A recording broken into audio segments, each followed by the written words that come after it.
What appears on the surface as a series of separate attacks begins to look very different when viewed through a structural lens. For years, conflicts in the region have been interpreted as isolated events, Hezbollah acting from Lebanon, Iran operating indirectly, other actors responding within their own boundaries. But that model no longer explains what is unfolding. The pattern now suggests coordination, not coincidence. Timing aligns.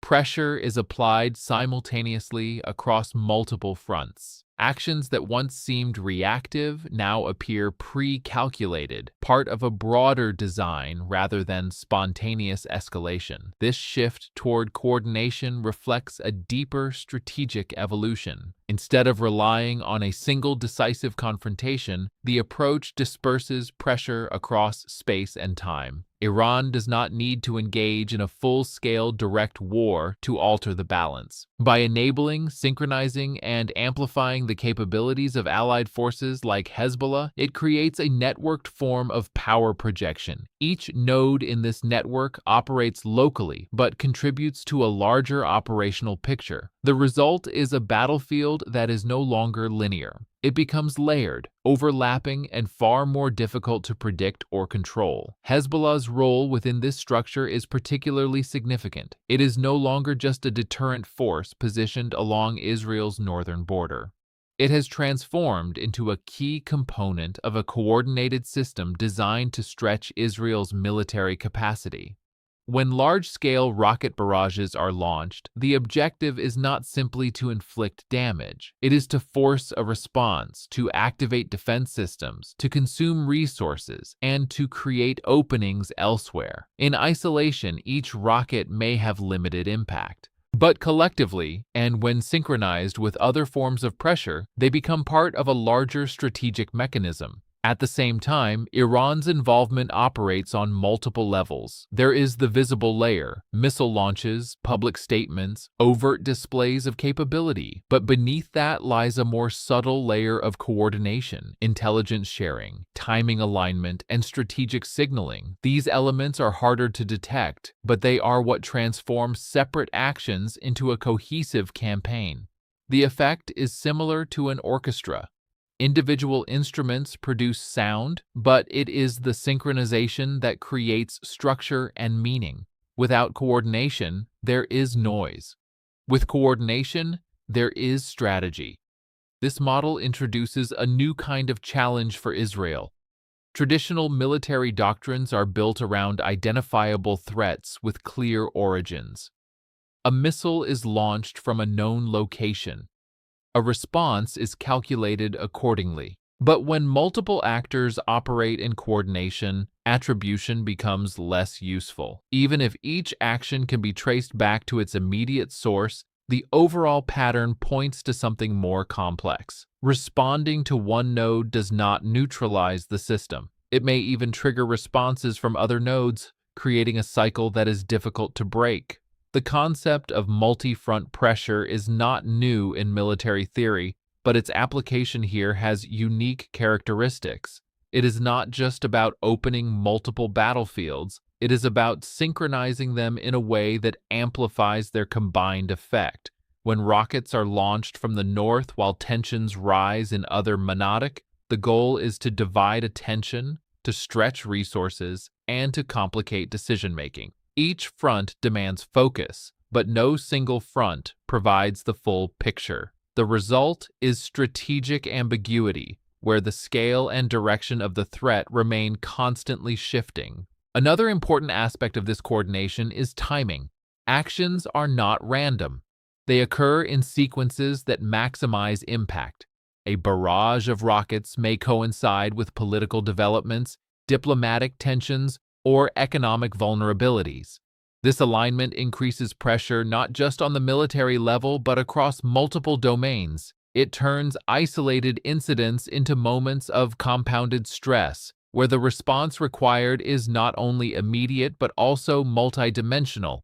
Military action alone cannot fully address a challenge that is simultaneously political, iqtisadi, and psychological. This approach also changes the role of deterrence.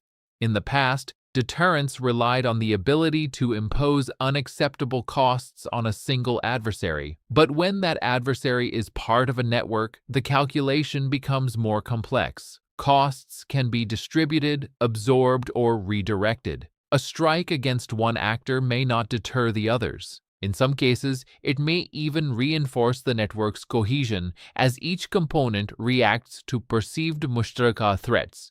Deterrence, in this context, loses some of its clarity. It becomes less about preventing action and more about managing escalation within a constantly shifting environment. The psychological dimension of coordinated strategy cannot be overlooked. When attacks occur from multiple directions, it creates a sense of unpredictability. Civilians and decision-makers alike are faced with a situation where the boundaries of the conflict are unclear. This uncertainty can be as impactful as physical damage. It affects perception, confidence, and the ability to plan. A system that appears coordinated suggests intent and capability beyond what is immediately visible, which in turn amplifies its psychological effect. From a broader perspective, this coordinated approach reflects a shift toward what might be described as systemic warfare. Instead of focusing on decisive battles, the emphasis is on shaping the environment over time. Pressure is applied incrementally, but consistently. The objective is not necessarily to achieve immediate victory, but to alter the balance gradually. Each coordinated action contributes to this process, reinforcing the overall trajectory without requiring a single निर्णायक moment. This evolution also highlights the importance of adaptability. A coordinated system can adjust its tactics based on response. If one approach becomes less effective, another can be emphasized. This flexibility makes it more resilient than a traditional, centralized strategy. It is not dependent on a single nukt of failure. Instead, it operates through a distributed structure where each component can continue functioning even if others are disrupted. In this context, understanding the conflict requires moving beyond surface-level events and examining the underlying patterns. Individual incidents provide data points, but it is the connections between them that reveal the strategy. Coordination transforms isolated actions into a coherent narrative, one that is defined not by any single event, but by the relationships between events. This is where the true shift lies, not in the scale of any one attack, but in the structure that links them together. Layered air defense systems have long been the cornerstone of Israel's military doctrine, representing both a technical and psychological advantage in the region. The concept is elegant in theory. Multiple overlapping layers of detection, interception, and neutralization create redundancy, ensuring that threats can be countered at different altitudes and ranges. The Iron Dome, David's Sling, and Arrow systems collectively form a network designed to intercept rockets, missiles, and other aerial threats with high probability. This multi-tiered architecture allows Israel not only to protect civilian populations and infrastructure, but also to maintain a sense of invulnerability that has underpinned its strategic posture for decades. However, the principle of layered defense has an inherent vulnerability when confronted with saturation tactics, particularly when combined with strategic coordination from adversaries. Saturation attacks exploit the fundamental limits of defensive systems. Every interception system has a finite rate of engagement. Each interceptor missile can handle only a certain number of incoming threats at a time. When dozens, hundreds, or even thousands of projectiles arrive in quick succession, the system reaches its operational capacity and can no longer guarantee complete interception. This is the essence of the strategy. It is not necessary to penetrate defenses with every single projectile. The goal is to exceed the capacity of the defense network, creating gaps through which some attacks inevitably reach their target. In such scenarios, the defensive advantage that Israel has long relied upon begins to erode, not because the technology fails in isolation, but because the volume of attacks overwhelms the system's throughput. The mechanics of layered defense also reveal another dimension of vulnerability: the allocation of resources. In a multi-tiered system, decisions must be made about which threats to prioritize. Short-range rockets might be intercepted by the Iron Dome, while longer-range missiles are directed to David's Sling or Arrow.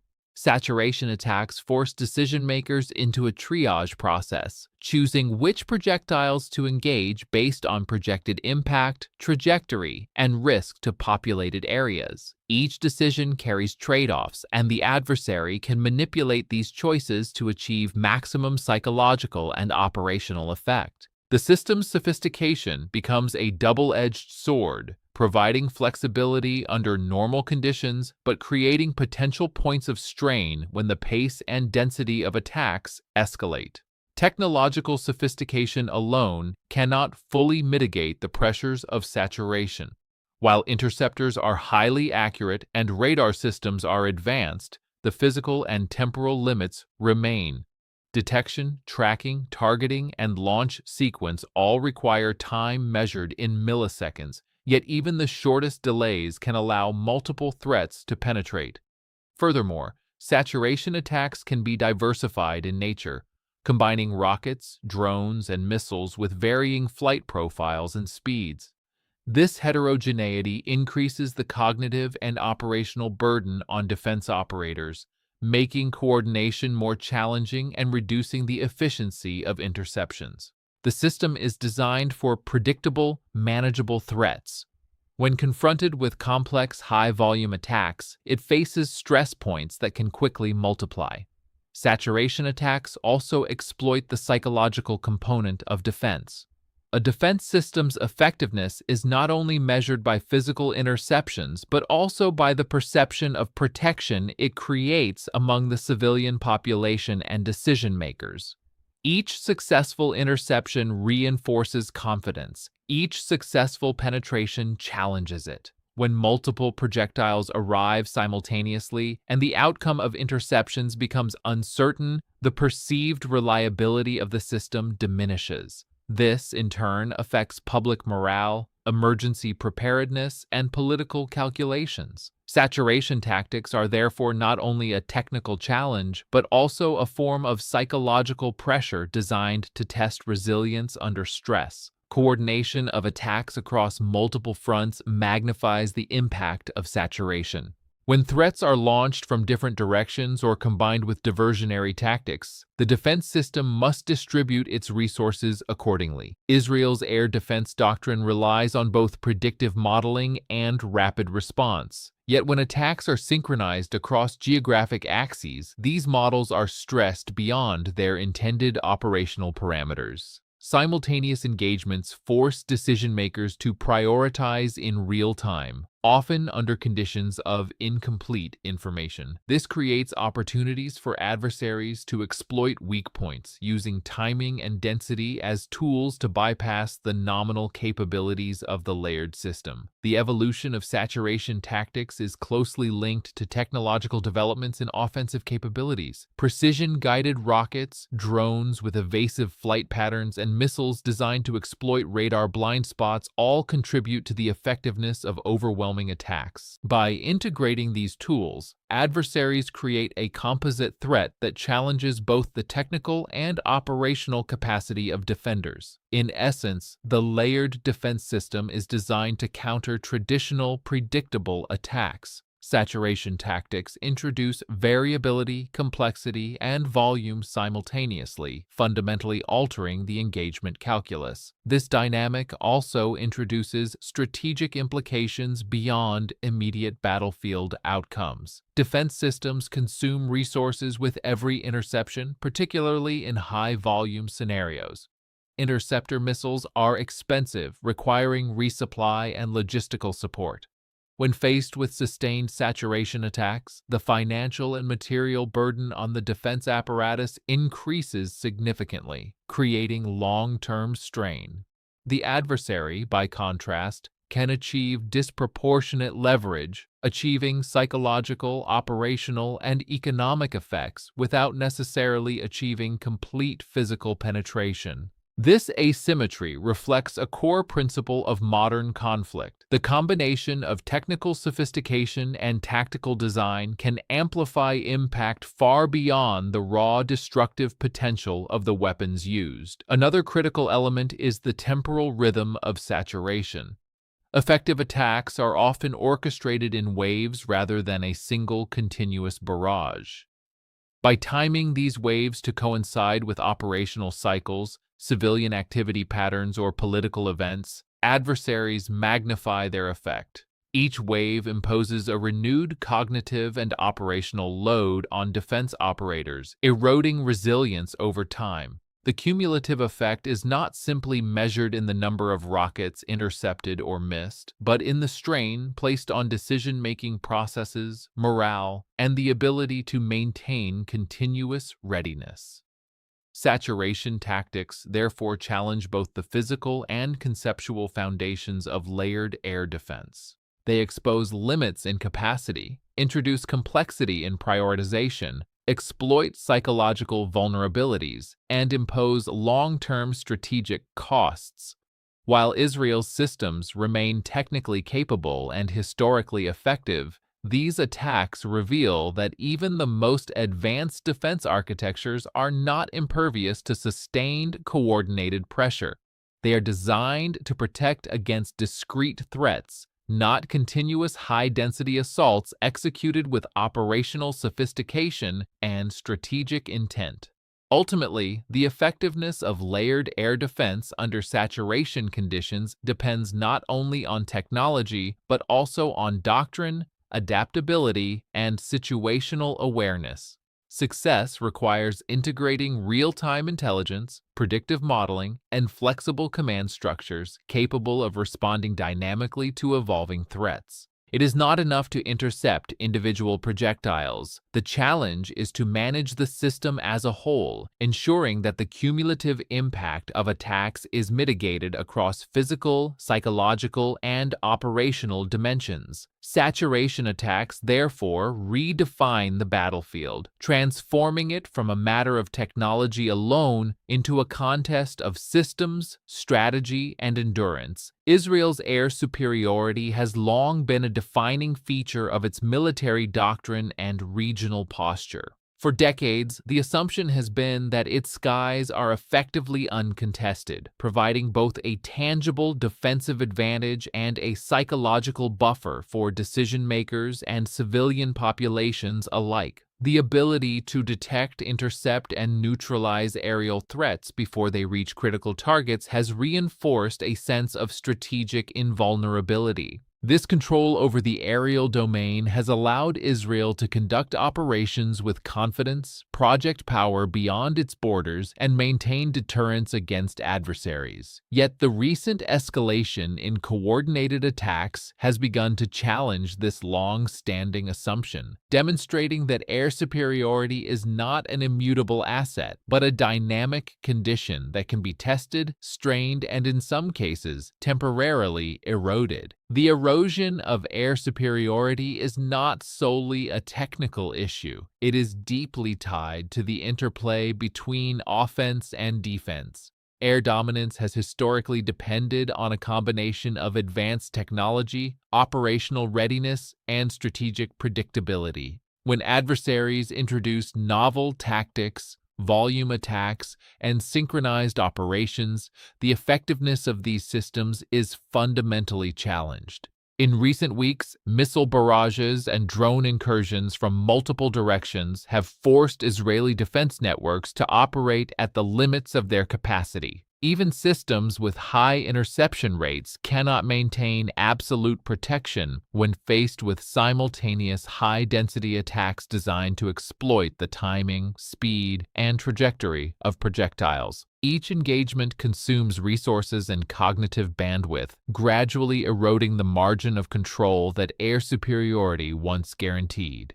This shift in the battlefield environment affects more than immediate tactical outcomes. It has profound operational and strategic implications.